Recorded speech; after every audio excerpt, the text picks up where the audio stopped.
అంటే ఒక చెప్పడం జరిగింది, ఒక పాత్ర నుంచి పుట్టుకొచ్చింది. ఎంతో ఒక సినిమా అంతా ఎంతో ఒక సర్వే చేస్తాం. ఈ మధ్య సర్వే చేయాలి అంటే నాకు అవసరం లేదు, అయినా ఒక తపన మా అందరిలో తపన. మా దర్శకుడు బాబీ అయితేనేమి, మా నందమూరి ఎన్బికే తమ్మన్ గారు అయితేనేమి, ఎంతో రీసెర్చ్ చేస్తాం.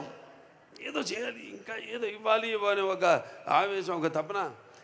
ఆ తపనే ఒక చిన్న పాత్ర ఆదిత్య T69లో నేను 91లో చేశాను, 1991లో. అది నాకు గుర్తుండిపోయింది, ఎందుకంటే నా అమ్మాయిలు ఎప్పుడు నా గుండెల్లో ఉంటారు. అంటే భావస్తురాణి జన్మాంతర సౌహృదాన్ని అంటారు. అంటే పోయిన జన్మలో కొంతమందితో ఉండే సత్సంబంధం వల్ల ఈ జన్మలో కొంతమందిని తిరిగి పొందొచ్చు. కానీ ఇన్ని వేల లక్షల కోట్ల మంది అభిమానులు పొందడం అంటే అది నా పూర్వజన్మ సుకృతంగా భావిస్తాను. సమాజం మీద నాకు బాధ్యత ఉంది. అలాగే నా అభిమానుల్ని వాళ్ళు కూడా కార్లలో ఎగరేసి గర్వపడేలా చూసుకునే బాధ్యత కూడా నా మీద ఉంది.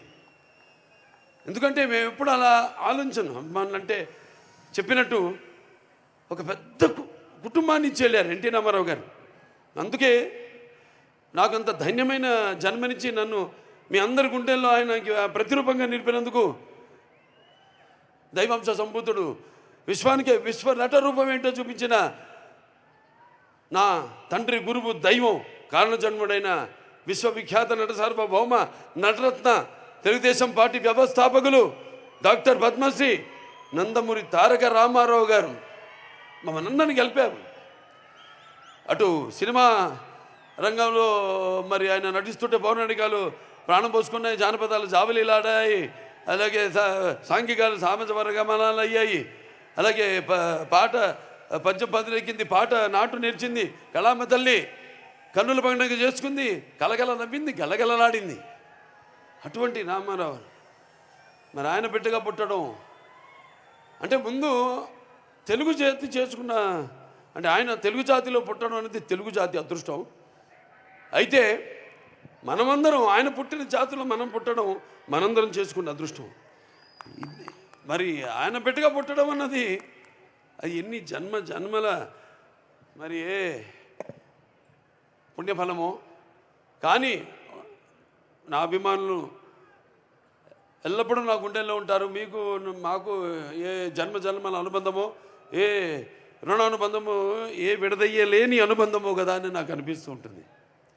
సో అలా ఇంత పెద్ద కుటుంబాన్ని అభిమానులు, సినిమా నటుడిగా, రాజకీయాల్లో ఇవాళ నా హిందూపురం ప్రజలందరికీ నా శిరస్సు వచ్చి వాళ్ళ కృతజ్ఞతలు తెలియజేసుకుంటున్నాను. వాళ్ళు 3వ గెలిపించారు నన్ను, వాళ్ళందరికీ నా కృతజ్ఞతలు తెలియజేసుకుంటున్నాను. అలాగే ఆదిత్య T69లో గెటప్ నా అభిమానులు గుండెల్లో, అభిమానులే కాదు ప్రేక్షకుల గుండెల్లో ఒక చెరగని ముద్ర. ఎందుకంటే శ్రీకృష్ణదేవరాయలు అది మామూలు పాత్ర కాదు. అది కాకుండా మళ్ళీ ఆయన మారు వేషంలో కృష్ణకుమార్ని కాపాడడం, ఆ గెటప్ అలా ఉండిపోయింది నా మైండ్లో. ఫ్యాన్స్ ఎప్పటి నుంచో కోరుకుంటున్నారు అభిమానులు, మొత్తం సినిమా అంతా ఈ గెటప్లో ఉంటే ఎలా ఉంటుందని. అది నేను ముందు వ్యక్తపరచడం జరిగింది. ఏమంటే సర్వే ఒక నా ఆవిష్కరణ చేసుకోవడం ఓ పాత్రని. అంటే నేను చెప్తూ ఉంటాను, సినిమాలన్నీ కథలన్నవి ఒక పంచపక్ష పరమాన్నం వడ్డించిన ఇస్తరు కావచ్చు, లేకపోతే ఒక పాత్ర కావచ్చు, సమాజంలో నిజంగా జరిగిన ఒక ఇన్సిడెంట్ నుంచి కావచ్చు, లేకపోతే వేరే సినిమాలు చూసి కూడా వాటిలో నుంచి మనం ఒక స్ఫూర్తిని పొందే రకరకాల సినిమాలు. మరి ఇన్ని చేసుకుంటూ ఒక పక్క అఖండ కోవిడ్ టైంలో మొట్టమొదటి సినిమా మన భారత చలనచిత్ర రంగంలోనే విడుదలైన సినిమా. అప్పుడు ఎక్స్ట్రా షోలు లేవు, రేట్లు మామూలు రేట్లే. అటువంటి తరుణంలో ఆ సినిమా రిలీజ్ చేయడం, దాని తర్వాత వీరసింహారెడ్డి, తర్వాత నేలకొండ భగవంత్ కేసరి, ఇప్పుడు డాకు మహారాజ్. మీ అందరి డాకు అంటే దొంగ ఎవడు? కృష్ణుడు, బాలకృష్ణుడు. ఇక్కడ మరి బాలకృష్ణుడు అంటే ఎవరు? అందరు గుండెల్ని హరించేవాడు, దోచేవాడని. నా ఒక్కడిని కాదు, నా ఒక్కడి వల్ల కాదది, అసంభవం. దానికి కొన్ని సినిమాలకి అద్భుతాలు దొరుకుతాయి అంతే. నేను ఎప్పుడు అంటూ ఎన్టీ రామారావు పుట్టడం నుంచి ఆయన సినిమాలు అయితేనేమి, ఇప్పుడు నేను చేసిన ఈ 4వ విజయం, మరి ఇంతమంది నాన్నగారు అనేవారు సమాజమే దేవాలయం, ప్రజల దేవుళ్ళు, అందులో నేను ఒక దేవుణ్ణని. అలాగే నా తెలుగు ప్రజలకి నేను ఎందుకు ఎప్పుడు రుణపడి ఉంటానంటే, ఎప్పుడు అంటారు శత్రుశేషం రుణశేషం అని, అగ్నిశేషం ఉంచకూడదని. అలాగే మీ శేషం ఈ జన్మకి తీరదు, ఈ రుణం చేస్తానే ఉంటాను నా కొన్న ఊపిరి వరకు. మంచి సినిమాలు అందించిన మంది సందేశాత్మక చిత్రాలు, కేవలం వినోదం కాదు. కళ్ళు మూసుకుంటే కనేది కళ, కళ్ళతో అభినయించేది కళ, అలాగే నిద్రపోతున్నప్పుడు కనేది కళ, నిద్రపోతున్న సమాజాన్ని మేల్కొల్పేది కళ. అన్ని రకాలుగా మంచి సందేశాలు ఇస్తూ ఇంకా వైవిధ్యమైన పాత్రలతో. కొంతమంది అంటుంటారు ఏం చూసి బాలకృష్ణతో పొగరని. నన్ను చూసుకునే నాకు పదునైన పొగరంట. ఎవరిని చూసి ఇంత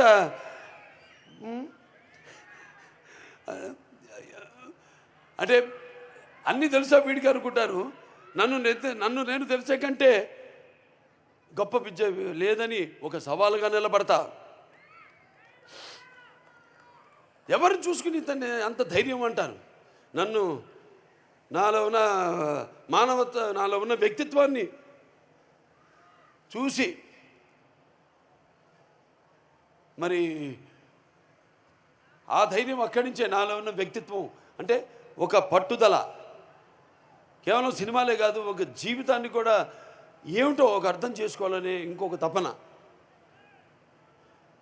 అలాగే అభిమానులు ఉన్నారు, వాళ్ళే అసలు నిజమైన నా ప్రచారకర్తలు. నేను ఎప్పుడు పట్టించుకోను సినిమాలు కలెక్షన్స్ గురించి కానీ, రన్ గురించి కానీ, వేట్ల గురించి నేను ఎక్కువ పట్టించుకోను. కానీ వాళ్ళకి తెలుసు నా రికార్డ్స్ అన్నీ ఒరిజినల్ అని, నా కలెక్షన్స్ అన్నీ ఒరిజినల్ అని, నా అవార్డ్స్ అన్నీ ఒరిజినల్ అని, నా రివార్డ్స్ అన్నీ ఒరిజినల్ అని. అయినా ఇవాళ ఈ సినిమాలన్నీ కేవలం అట్లా మీకు నచ్చడమే కాకుండా అటు ఇండస్ట్రీకి కూడా ఒక అటు పరోక్షంగా ఎంతోమంది ఉన్నారు సినిమా మీద ఆధారపడి సినిమా ఇండస్ట్రీలో. అటు ఎగ్జిబిటర్స్ అయితేనేమి, పంపిణీదారులు అయితేనేమి, సినిమాకు పని చేస్తున్న వాళ్ళు అయితేనేమి, వాళ్ళందరూ కూడా వాళ్ళందరూ ఆనందంగా ఉండడమే నాకు కావాలి. డైరెక్టర్ గారిని చెప్పినప్పుడు, మా నిర్మాత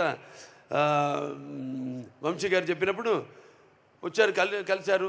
వంశీ గారు కూడా ఎంతో అనుభవం ఉంది, ఎన్నో సినిమాలు తీశారు, ఎన్నో బ్యానర్లు ఉన్నాయని, హారిక సితారా అని ఇట్లా ఎన్నో సినిమాలు తీస్తూ ఎంతోమందిని బ్రతికిస్తున్నాడు ఆయన. ఎంతో మంచి సినిమాలు కూడా తీస్తున్నాడు ఆయన మరి బాబీ గారిని తీసుకొచ్చా అంటే ఏదో ఒక విషయం ఉంది. అంతేకాకుండా ముందుగా ఒక బాబీ బాలయ్యని ప్రేమించిన పీరుడులాగా నేను అన్నాను. మొత్తం పూర్తిగా చూసేశాడు. అలాగే ఎంతో సున్నితంగా, ఎంత నవ్వుతూ అసలు టెన్షన్ లేకుండా హ్యాపీగా లొకేషన్లో నాలో ఉన్న ఈ నవరసాలను రాబెట్టుకున్నాడు బాబీ. అలాగే నేను ఎప్పుడు అంటుంటాను, ఈ ముత్యాలు ఏటువాలుగా దొల్లుతుంటే చూడడానికి ఎంత అందంగా ఉంటే అంత అందంగా అందరి దగ్గర నుంచి, నటుల నుంచే కాదు, అటు సాంకేతిక నిపుణుల నుంచి అందరి గురించి కూడా వాళ్ళ పనితనాన్ని రాబెట్టుకోగలిగిన సత్తా ఉన్న దర్శకుడు మా బాబీ. అద్భుతం. ఆయనతో అంటున్నా, మీరు కూడా హీరోగా యాక్ట్ చేయొచ్చు కదా సినిమాలోని. అంటే ఆయన ఎంత హ్యాండ్సమ్గా స్టైలిష్గా ఉంటాడో, నన్ను కూడా మొదటి భాగంలో అంత స్టైలిష్గా అంత అందంగా చూపించాడు. అంత అందంగా కనపడడానికి కూడా మళ్ళీ మన కారణాలు ఉన్నాయి. వేషధారణ, ఆహార్యం, మరి వాచకం, ఇవన్నీ ఉంటాయి. నన్నంత అందంగా చూపించిన మేకప్ అండ్ మహేష్ ఉన్నాడు. లేకపోతే మా పర్సనల్ ప్రొడక్షన్ మేనేజర్ అశోక్, కుర్రాడి నుంచి కూడా సురేష్, అందరూ కూడా. అంతే, నేను పొద్దున్న వెళ్ళిపోతాను, నేను ముహూర్తాలు చూసుకుని వెళ్ళిపోతాను. ఆ టైంకి ఒక పక్క చలి, ఆ చలిలో వద్దరా మీరందరూ ఉండద్దు అక్కడ, నేను వెళ్ళిపోయి వాడు 10ంటికి షార్ట్ చెప్పారు, నేను రెడీ అవుతానంటే ఉండి టెన్షన్గా వాళ్ళు కూడా బయలుదేరి ముహూర్తాలు పెట్టేవాడిని బయలుదేరి రండి. చచ్చినట్టుకి నేను బయలుదేరిన ముహూర్తాలకి వాళ్ళు బయలుదేరాలి, ఏం చేస్తారు అలా. సరే ప్రతి ఒక్కరు అందరూ కష్టపడ్డారు.